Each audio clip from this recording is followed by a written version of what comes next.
नमस्ते आप सभी का सीएनबीसी आवाज पर आप देख रहे हैं स्टॉक 2020 का मुकाबला। नीरज और मैं मिलकर आपको बताएंगे 20 स्टॉक आइडियाज जो आज भी आपको इंट्राडे में दमदार कमाई करा कर देंगे। पिच रिपोर्ट देखिए किस तरह के संकेत दिखा रही है, अच्छे संकेत हैं। दरअसल आज यूएस में तेजी देखने को मिली। कल जब भारतीय बाजार बंद हो रहा था तो डाउ करीब 50 अंक ऊपर था, लेकिन देखिए 177 अंक ऊपर जाकर डाउ ने समाप्ति दी है, तो एक अच्छी गैप अप ओपनिंग भारतीय बाजारों में देखने को मिलेगी। यूरोप में भी तेजी इसलिए क्योंकि यूके का जो जीडीपी का आउटलुक है वो बढ़ता हुआ नजर आया और एसजीएक्स निफ्टी संकेत दे रहा है कि 8800 के ऊपर शुरुआत होगी। Hong Kong, China, Taiwan, south Korea ये तमाम बाजार आज बंद है। जापान का बाजार आज खुला है, लेकिन नीरज अगले हफ्ते सोमवार से बृहस्पतिवार तक जापान का बाजार भी बंद रहने वाला है। तो छुट्टियों का मूड में है सारे के सारे एशियाई बाजार। भारतीय बाजारों में हम लोग काम जरूर कर रहे हैं, लेकिन लगता है अच्छा है, तेजी वाला दिन आज रहने वाला है। 10 के 10 बल्लेबाज मेरे सिलेक्टर्स ने उतारे हैं। आपके सिलेक्टर्स का क्या कहना है? आपने वीजा प्रोसेसिंग वाली कंपनी ली कि नहीं? देखिए मैं एक रिपोर्ट पढ़ रहा था जिसमें कह रहे थे कि एयरलाइंस एशिया की अच्छा प्रदर्शन दिखाएंगी, होटल्स अच्छा प्रदर्शन दिखाएंगे, ट्रेवल टूरिज्म वाले शेयर एशिया के अच्छा प्रदर्शन दिखाएंगे, लेकिन एशिया वाले भारतीय बाजारों में हमने दूसरी थीम्स आइडेंटिफाई करी है। बढ़िया, ये बताइए आपने किस तरह की थीम्स? देखिए बिल्कुल खरीदारी की पूरी रणनीति, और हेमंत तो उतार ही देता हूं। पहला शेयर वो है रेडिंगटन।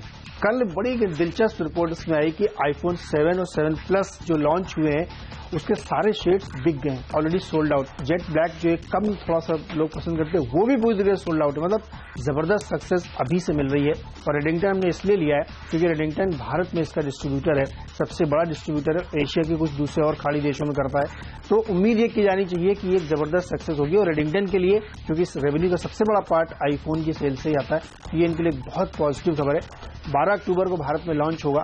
प्री बुकिंग अभी से चल चुकी है इनके पास, और जितनी बुकिंग के नंबर्स आ रहे हैं मेरे पास, मुझे नहीं लगता कि सप्लाई कर पाएंगे पहले ट्रेंच में, क्योंकि बहुत ज्यादा फोन आईफोन 7 बिक रहे हैं। तो सिलेक्टर लगता खरीदारी करिए।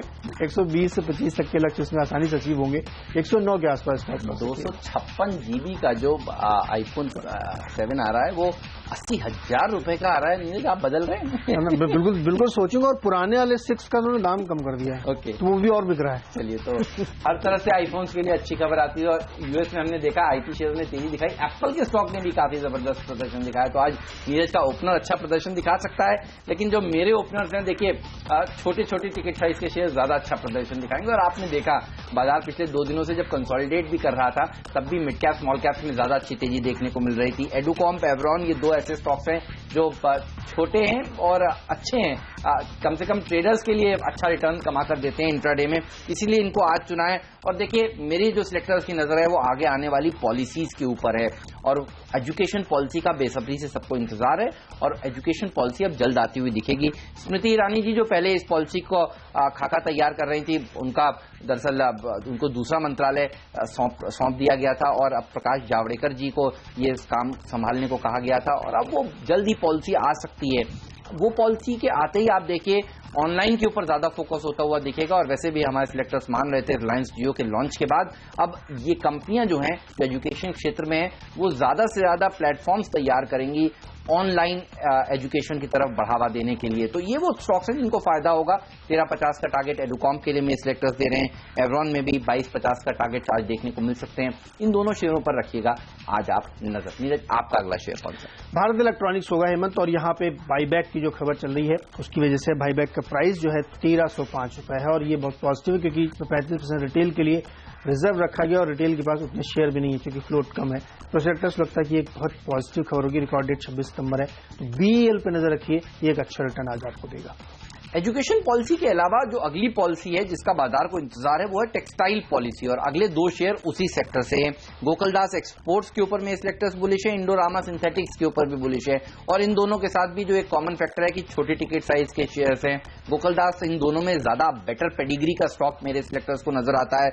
अब देखिए स्मृति ईरानी जी को यह कामकाज संभालने के लिए दिया गया, और लेबर इंटेंसिव सेक्टर्स के ऊपर अब सरकार का फोकस और ज्यादा बढ़ने वाला है। सरकार का जो अगला लक्ष्य है वो दरअसल ज्यादा से ज्यादा जॉब्स को क्रिएट करने के लिए, और उसको क्रिएट करने के लिए इंसेंटिव्स दिए जाएंगे। कुछ ही दिनों पहले हमने देखा था जब संतोष कुमार गंगवार जी टेक्सटाइल मिनिस्टर थे तो उन्होंने बड़े बड़े 6000 करोड़ रुपए के आसपास के पैकेज अनाउंस किए थे, और अब और भी कुछ पैकेजेस आ सकते हैं। और पूरी पॉलिसी जब सामने निकल कर आएगी तो वो टेक्सटाइल सेक्टर के लिए फायदेमंद होगी। वैसे भी आप देखिए रुपए के डिवैल्यूएशन करने की जो बातें चल रही हैं वो एक्सपोर्ट कंपनियों के लिए बेनिफिशियरी है। गोकुलदास एक्सपोर्ट्स का से भी उसका बड़ा हिस्सा आता है। तो वहां पर भी रखिए नजर। 74 का टारगेट गोकुलदास एक्सपोर्ट में देखने को मिल सकता है। इंडोरामा सिंथेटिक में 35 रुपए तक के टारगेट देखने को मिल सकते हैं, तो इन दोनों शेयरों के ऊपर भी रखिएगा नजर। तो 2 एजुकेशन के शेयरों के बाद अब 2 टेक्सटाइल की कंपनियां हमारे सिलेक्टर्स ने टीम में शामिल करी है। नीरज, आपका शेयर कौन सा है? अब चूंकि आपने 4 शेयर बता दी तो मैं भी पहले 2 शेयर बताऊंगा। पहला शेयर था अभी हुआ किर्लोस्कर इलेक्ट्रिक, किर्लोस्कर समूह की कंपनी है, इंजन सेट्स बनाती है और इसमें हाल फिलहाल में QIP हुआ था। उस QIP के बाद से इसमें जबरदस्त तेजी देखने को मिल रही है और खबरें ये भी आ रही है कि तमाम FIIs इंक्वायरी कर चुके हैं इसमें और ज्यादा खरीदारी के लिए, तो इस स्टॉक पर नजर रखिए। हमें लगता है 70 रुपए का लक्ष्य आसानी से इसमें हासिल होगा। दूसरा स्टॉक होगा मेरा इसके बाद वाला यस बैंक, और यहां पे शॉर्ट की सलाह सिलेक्टर दे रहे 2 वजहों से। एक तो जो QIP फेल हुआ उसके बाद से काफी ज्यादा फंड बेस्ड सेलिंग देखने को मिली। दूसरा, टेलीकॉम सेक्टर में इनका काफी बड़ा एक्सपोजर है जो सिलेक्टर्स को लगता है कि आगे जाते हुए थोड़ा सा इनको पेन दे सकता है। उस वजह से हर राइज में सेल की सलाह होगी और सिलेक्टर्स को लगता है यहां से स्टॉक और कमजोर होगा। 1200 के लक्ष्य के साथ यस बैंक में भी शॉर्ट करें। ओके, तो ये एक ऐसा स्टॉक है जो लगातार कमजोर प्रदर्शन दिखा रहा है। नीरज, UBS तो 600 650 रुपए के टारगेट से स्टॉक के लिए दे रहा है। मेरे सेक्टर्स भी कह रहे हैं 800 तक तो आ सकता है। चलिए, तो 800 तक आपके सिलेक्टर्स लाएंगे, बाकी काम UBS करेगा। लेकिन आप देखिए, प्राज एक और ऐसा स्टॉक है जिस पर नजर होनी चाहिए। 2 एजुकेशन शेयर उतारे, 2 टेक्सटाइल के शेयर उतारे और एक और पॉलिसी है इथेनॉल से जुड़ी हुई पॉलिसी, उसका भी बाजार को इंतजार है। और आप देखिए, सरकार जिस तरह से चाहती है पेट्रोल डीजल में ज्यादा से ज्यादा इथेनॉल को ब्लेंड किया जाए और सरकार इथेनॉल को बढ़ावा देने के लिए इथेनॉल के पंप्स लगाना चाहती है। ये तमाम ऐसे फैक्टर्स हैं जो प्राज के लिए बेनिफिशियरी हो सकते हैं। प्राज एक ऐसी कंपनी है जो दरअसल इथेनॉल की इंडस्ट्री लगाने का कामकाज करती है। शुगर सेक्टर का हालत भी देखिए अच्छी चल रही है, मुनाफे में आ रही हैं ज्यादातर शुगर कंपनियां ग्लोबली, क्योंकि हमने देखा है अच्छा प्रदर्शन देखने को मिला है। तो जाहिर सी बात है, यहां पर रखिए नजर। 93 का टारगेट देखने को मिल सकता है, 88 का एक स्टॉप लॉस भी जरूर रखना चाहिए। चलिए, मेरा अगला स्टॉक होगा सन टीवी। और कल जिस तरीके से मीडिया शेयरों में एक जबरदस्त रैली देखने को मिली है तो सिलेक्टर्स की नजर उस पर गई, तो उन्होंने पाया कि सन टीवी अभी भी वैल्यूएशन के लिहाज से सबसे सस्ता यहां पे दिख रहा है, इसलिए इसमें और तेजी की गुंजाइश बनती है। तो क्योंकि इनका जो बिजनेस मॉडल है उसमें इनके ऊपर खर्च बहुत कम आता है और मुनाफा ज्यादा होता है। सिलेक्टर्स लगता है सन टीवी की जो रैली है वो अभी भी कंटिन्यू रहेगी। 522 का लक्ष्य होना चाहिए, 502 पे स्टॉप लॉस। और अब वक्त है डिपेंडेबल शेयर का।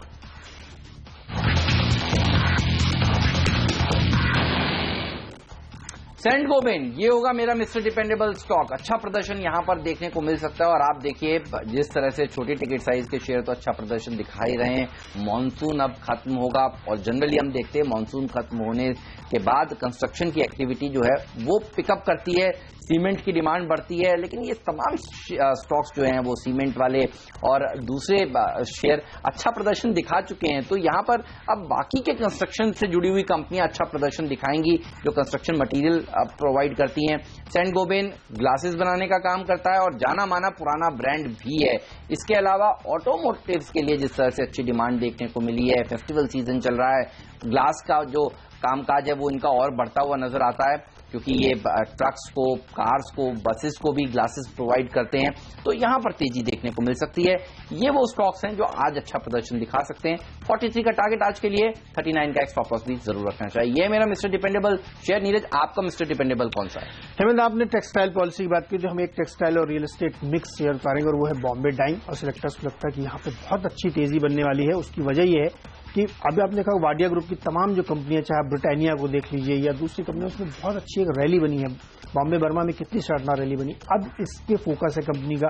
लेटेस्ट जो हमें जानकारी मिली, जो मैनेजमेंट के साथ डिस्कशन हुआ एनालिस्टों का, उसमें कहा गया कि इस पूरे ग्रुप को रिस्ट्रक्चर कर रहे हैं। तो खासतौर पर बॉम्बे डाइंग पे फोकस है। रियल एस्टेट में इनका बिजनेस जो दादर के आसपास के था उसमें बहुत सारे क्लियरेंसेस की दिक्कत थी, वो सारे क्लियरेंसेस इनके हाथ में आ चुके हैं। तो वहां पर डेवलपमेंट शुरू होने वाला है, वो एक बहुत बहुत पॉजिटिव है। साथ ही टेक्सटाइल का जो बिजनेस इनका थोड़ा सा लैग कर रहा था, उसको ये बड़ा बेनिफिट लेने वाले हैं। आउटसोर्स करेंगे ये, और साथ ही जो वेलिस्पन के साथ दुर्घटना हुई है उसका बड़ा फायदा लोग कह रहे हैं बॉम्बे डाइंग को मिलेगा, क्योंकि उसी सेगमेंट के प्रीमियम में ये प्ले करते हैं, तो उसका एक बड़ा फायदा होगा। साथ ही बॉम्बे डाइंग का जो ब्रांड है उसको स्ट्रेंथन करने के लिए एक 3 स्ट्रेटजी बनाई गई, 3 पॉइंट स्ट्रेटजी, जिसको इंप्लीमेंट करने जा रही कंपनी। तो हमें लगता है कि ये जो अब तक ये माना था कि रियल एस्टेट के तौर पे ज्यादा इसको लोग देखते थे, अब वो टेक्सटाइल पे फोकस बढ़ा है, क्योंकि जो नई पॉलिसी आने वाली उसमें बहुत अच्छे पर्क्स इन लोगों को दिए जाएंगे रिवाइव करने के लिए। और वेलिस्पन की घटना इनके लिए वरदान साबित हो सकती है। सेक्टर से लगता है कि 65 के लक्ष्य के साथ इसमें खरीदारी करें, 53 के आसपास स्टॉक लॉस है। ओके, तो वेलिस्पन के लिए खराब खबर, तो कॉम्पिटिटर्स के लिए अच्छी खबर, तो नीरज कह रहे हैं वरदान साबित हो सकती है ये शेयर। लेकिन आपने जाना आज का मिस्टर डिपेंडेबल स्टॉक कौन सा है, फ्री हिट शेयर कौन सा है, पिंच हिटर स्टॉक कौन सा है, ये सब हम बताने वाले हैं। थोड़ा सा इंतजार करिए, लीजिए एक छोटा सा चाय का ब्रेक के बाद फिर हाजिर होते हैं।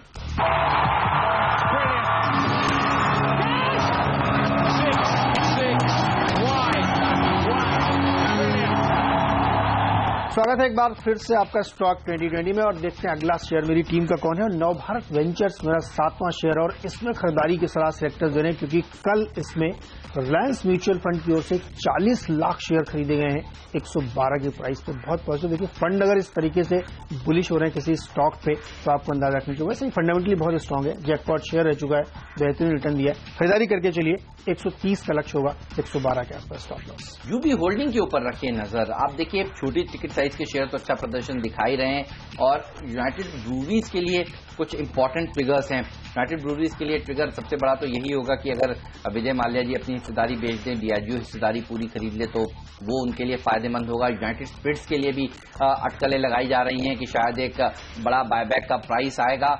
तो अगर उन दोनों कंपनियों के लिए अच्छा फायदेमंद खबर है तो होल्डिंग कंपनी भी अच्छा प्रदर्शन दिखा सकती है, ऐसा में सिलेक्टर्स मानते हैं। इसीलिए 32 के टारगेट आज इस शेयर के लिए दे रहे हैं। 30-50 का स्टॉप लॉस आपको जरूर रखना चाहिए। अगला शेयर होगा डेन नेटवर्क, और यहां पे खरीदारी करिए। 20 सितंबर को कंपनी की बोर्ड बैठक है जिसमें किसी विदेशी बड़े दिग्गज वित्तीय निवेशक को स्टेक सेल किया जाएगा, और वो प्रेफरेंशियल के तौर पे होगा। सेक्टर्स लगता है बहुत पॉजिटिव खबर है। इस स्टॉक पे नजर रखिए, आज खरीदारी की सलाह होगी। हमें लगता है कि यहाँ पे करीब 80 रुपए के आसपास का आपका लक्ष्य होना चाहिए। आंध्रा पेट्रो, ये वो स्टॉक है नीरज जो आपकी टीम में कुछ दिनों पहले शामिल था, शायद 20% का अपर सर्किट स्टॉक में लगाया था। नीरज के शेयर वैसे काफी 20% के अपर सर्किट लगा रहे हैं। बहुत लंबी लिस्ट हो गई है, यहाँ लिस्ट काफी लंबी हो गई है। पटेल बीपीएल ने कल लगाया था, कल बीपीएल। तो उस तरह का प्रदर्शन आंध्रा पेट्रो फिर से दिखा सकता है। देखिए जब पहले ये शेयर रिकमेंड किया गया था तब खबरें ये थी कि अरब देशों से इंपोर्ट होने वाले कुछ केमिकल्स के ऊपर एंटी डंपिंग ड्यूटी लगाने का विचार कर रही है सरकार, और वो विचार अब जल्द ही पूरा होता हुआ दिखेगा और एंटी डंपिंग ड्यूटी लग जाएगी, और लगने पर एक अच्छी तेजी देखने को मिलेगी। बीएससी का में लिस्टेड ये शेयर है, आज अच्छी तेजी दिखा सकता है। वो जल्द ड्यूटी लगती हुई नजर आएगी। तो 17 के टारगेट्स आज ही के लिए, 15-25 के आसपास एक स्टॉप लॉस पे आपको जरूर रखना चाहिए। चलिए अब जानते हैं आज का फ्री हिट शेयर कौन सा है। टाटा कॉफी मेरा फ्री हिट शेयर होगा, और ये स्टॉक पूरी तरीके से रीरेट होने के लिए तैयार है। टाटा ग्लोबल बेवरेजेस की सब्सिडी के तौर पे आप इसको समझिए, और इसके जो Q1 के नतीजे उसके बाद सिलेक्टर्स ने इसका रिव्यू किया और उन्होंने पाया कि पूरी तरीके से रीरेट होने के लिए तैयार है। मुनाफे में 45% की बढ़त देखने को मिली। अगर कंसोलिडेटेड बेस में देखेंगे तो डबल हुआ है मुनाफा। वहीं रेवेन्यूज में भी आप देखिए 177 से बढ़ के 208 करोड़ के हुए। तो ये नतीजे किस दम पे आए इतने बढ़िया, क्योंकि कॉफी की जो प्राइसिंग है वो धीरे धीरे ऊपर जा रही है, जिससे इनको काफी फायदा हो रहा है। सिलेक्टर्स को लगता है कि क्योंकि इन्वेंट्री है इनके पास, काफी ग्लोबल प्रेजेंस है इनकी, उसका फायदा इनको मिल रहा है। तो वो एक सिलेक्टर को लगता है कि री-रेट का पूरा केस यहाँ पे कॉफी मार्केट के लिए बनता है, तो उसका बड़ा फायदा टाटा कॉफी को होगा। Q1 के नतीजे देख के उनका अनुमान है कि Q2 का परफॉर्मेंस इससे बेटर हो सकता है, क्योंकि जो कंज्यूमरिज्म चल रहा है, जो फेस्टिवल सीजन चलता है, उसमें इन सब चीजों की डिमांड और ज्यादा बढ़ जाती है। इसलिए सिलेक्टर्स को लगता है कि टाटा कॉफी आपके लिए बेस्ट बेट हो सकती है। टिकट साइज भी छोटा है, 140 से 45 तक के लक्ष्य के लिए रखिए। पोजिशनल ट्रेड की भी सलाह है, 160 से 165 Q2 रिजल्ट से पहले स्टॉक दिखाएगा आपको। ओके, तो कॉफी वाले सेक्टर पर आपकी नजर है, टाटा कॉफी आपको पसंद है, और मेरा जो फ्री हिट शेयर है मैं उसके साथ साथ एक पिंच हिटर स्टॉक भी आपको बताना चाहूंगा, क्योंकि ये दोनों शेयर जो हैं वो एक ही सेक्टर के हैं, और वो है शिपिंग सेक्टर। सीमैक यानी साउथ ईस्ट एशिया मरीन, इस पर रखिए नजर, और मार्केटर इसके ऊपर भी रखिए नजर। ये दोनों ही शेयर अच्छा प्रदर्शन दिखा सकते हैं। पॉलिसीज के ऊपर मेरे सिलेक्टर्स का नजर है, और आपने देखा शुरुआत में जिस तरह से टेक्सटाइल से जुड़ी हुई 2 कंपनियों को उतारा, एजुकेशन से जुड़ी हुई 2 कंपनियों को उतारा, इथेनॉल पॉलिसी के चलते प्राज के ऊपर सिलेक्टर्स बुलिश थे। अब इस पॉलिसी का भी बाजार को इंतजार है। कुछ दिन पहले नीरज बता रहे थे कि इस देश से इंपोर्ट एक्सपोर्ट होने में सरकार चाहती है कि 50% जो ऑर्डर्स हैं वो घरेलू शिपिंग कंपनियों को दिए जाएं, और इसीलिए ये पॉलिसी भी अब लगभग तैयार हो रही है और कैबिनेट नोट जैसे ही तैयार होगा देखिएगा इन स्टॉक्स में क्या जबरदस्त रनअप देखने को मिलेगा। इसीलिए इस तरह के शेयरों पर आपकी नजर होनी चाहिए। सीमैक के लिए आज के लिए 95 के टारगेट हैं, ये मेरा फ्रीड शेयर और पिंच हिटर भी यहीं उतार रहा हूं। मर्केटर 50 का टारगेट यहां पर भी देखने को मिल सकता है। ये भी हमारा जैकपॉट स्टॉक रह चुका है, अच्छे रिटर्न्स ये भी देता हुआ नजर आएगा आगे चलकर भी, लॉन्ग टर्म के लिए भी अच्छा शेयर है। ये बताइए आपका पिंच हिटर स्टॉक कौन सा है? बिल्कुल, जैसा कि आपने स्टोरी बताई तो मेरी भी थीम वही है, शिपिंग कॉर्पोरेशन ऑफ इंडिया पे हम फोकस कर रहे हैं, क्योंकि जो खबर आने वाली है उसका सबसे ज्यादा फायदा निजी या सरकारी कंपनियों तो शिपिंग कॉर्पोरेशन मिले, क्योंकि लार्जेस्ट शिपिंग कंपनी है। वो उसकी खबर ये है कि 50% का जो शिपमेंट है वो इंडियन कंपनीज के लिए रिजर्व किया जाएगा, क्योंकि डोमिनेंस इनका है तो सबसे ज्यादा इनको फायदा होगा। साथ ही शिपिंग कॉर्पोरेशन पूरी तरीके से अपने आप रिवाइव कर रही है। ईरान के साथ उन्होंने अपने शिपमेंट शुरू किए हैं। जो भारतीय ऑयल कंपनीज हैं HPCL, BPCL, IOC, इनके लिए क्रूड का शिपमेंट इन्होंने ईरान के थ्रू शुरू कर दिया है। ये सारी चीजें आपको Q2 के रिजल्ट में देखने को मिलेगी। Q1 का रिजल्ट उतना अच्छा नहीं था इस वजह से, क्योंकि ये अब शुरू हुआ है सैंक्शन हटने के बाद। साथ ही इन्होंने इस साल का MOU साइन किया सरकार के साथ। ये एक MOU रस्मी तौर पर साइन किया था कि आप कितना कारोबार करेंगे अपने प्रमोटर को बताना होता है। तो इन्होंने सरकार को जो एग्रेसिव टारगेट दिया है उसको लेकर के तमाम एनालिस्टों के बीच में सरप्राइजिंग व्यूज देखने को मिलने कि इतना एग्रेसिव कैसे। तो उसकी वजह यह है कि जो रिजर्व होने वाला है शिपमेंट और साथ ही जो ईरान के साथ शुरू हुआ है उसका फायदा इसको मिलेगा। 80 रुपए के लक्ष्य के साथ SCI खरीदे, 69 पे स्टॉप लॉस। चलिए तो शिपिंग कंपनियों पर रखिएगा नजर। आज के दिन ये राय निकल कर आ रही है स्टॉक 2020 की कप्तानों की तरफ से। लेकिन लेंगे एक छोटा सा ब्रेक, कहीं मत जाइए, बताएंगे आपको कैप्टन चॉइस के तौर पर कौन सा स्टॉक हम एक दूसरे की टीम में चुन रहे हैं और एक क्विक रिकैप भी देंगे दोनों ही टीम्स का। बने रहिए हमारे साथ।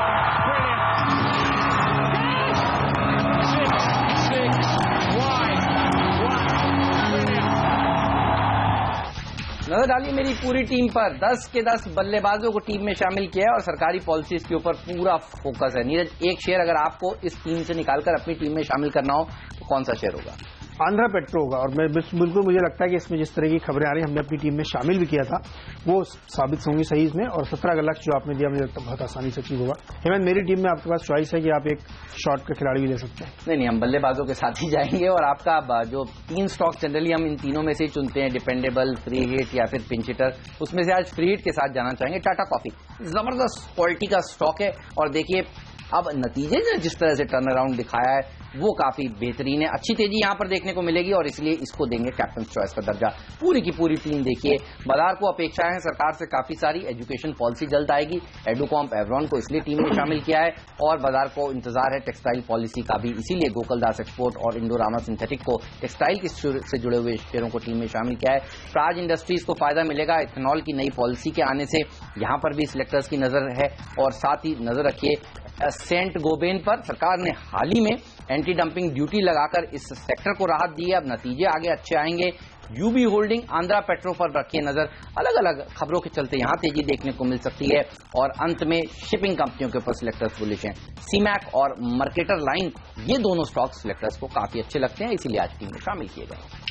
मेरी टीम में डाली यस बैंक शॉर्ट का खिलाड़ी, क्योंकि वो कमजोर लग रहा है, लेकिन रेडिंगटन और BEL ये सब खरीदारी के स्टॉक्स हैं। किर्लोस्कर में QIP के बाद अच्छी तेजी बनी है। सन टीवी मीडिया पैक का सबसे सस्ता शेयर है। बॉम्बे डाइंग में पूरी तरीके से कंपनी को रिस्ट्रक्चर किया जा रहा है, टेक्सटाइल का पूरा बिजनेस रिवाइव हो रहा है, उसमें फायदा है। नवभारत वेंचर्स फंड की अच्छी खासी खरीदारी हुई है और डेन नेटवर्क्स में प्रेफरेंशियल इशू किया जा रहा है फॉरेन प्लेयर्स को। टाटा कॉफी मजबूत शेयर है, Q2 के नंबर सरप्राइज करेंगे। और शिपिंग कॉर्पोरेशन ऑफ इंडिया में नजर रखिए, क्योंकि यहां पे शिपमेंट का रिजर्वेशन कैबिनेट के थ्रू आने वाला, तो ये भी एक बड़ी पॉजिटिव खबर होगी। चलिए लेंगे इस नोट पर छोटा सा ब्रेक, कहीं मत जाइए, बने रहिए CNBC आवाज के साथ ही। ब्रेक के बाद एक्सपर्ट्स का दमदार पैनल हमारे साथ जुड़ेगा जो बनाएगा हफ्ते के आखिरी कारोबारी दिन आपकी ट्रेडिंग रणनीति। एक ब्रेक लेकर अभी हाजिर होते हैं।